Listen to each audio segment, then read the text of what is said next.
Be ready. Start.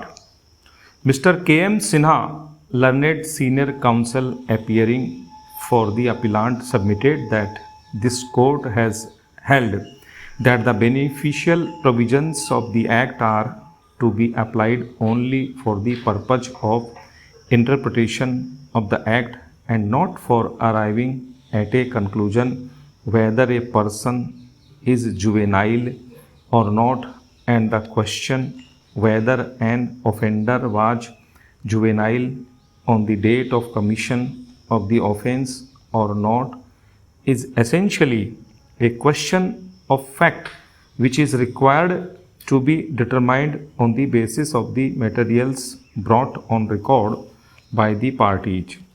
Stop. He submitted that this court has further held that Section 35 of the Evidence Act, which provides that an entry in a register maintained in the ordinary course of businesses by a public servant in discharge of his official duty or by any other person in performance of a duty especially enjoined by the law of the country will only apply if the conditions mentioned in Section 35 are fulfilled. Stop. Para.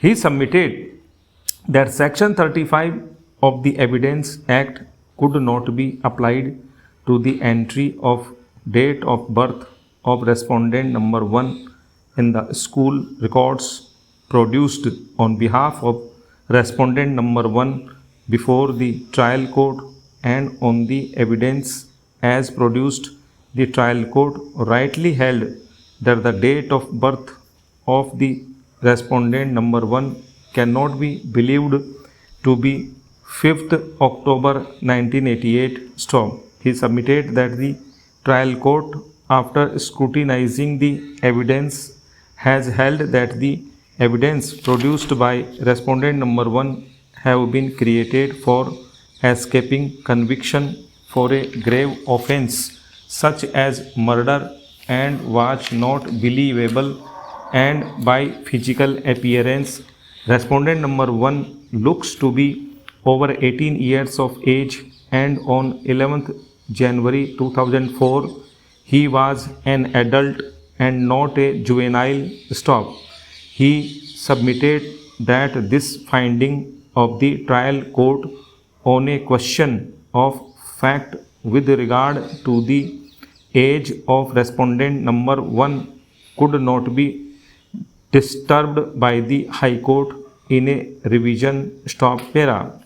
In support of this proposition, he relied on Sita Mani Rao versus State of UP 1986 for SCC 447, in which this court has held that the High Court, while exercising its jurisdiction under Articles 226 and 227 of the Constitution, should not interfere with a finding of fact of the inferior court or tribunal except where the finding was perverse and not based on any material evidence or has resulted in manifest injustice. Stop. He submitted that in this decision this court has further taken the view that if the trial court came to a conclusion which was possible on the evidence, the High Court will not disturb the conclusion arrived at by the trial court merely because the High Court is of the view that a different conclusion is also possible on the same evidence. Stop. He vehemently argued that the High Court has lost sight of these limitations of its jurisdiction and on the basis of its own appraisal of the evidence taken a view that the respondent number 1 was a juvenile on the date of the commission of the offense and has set aside the order of the trial court stop.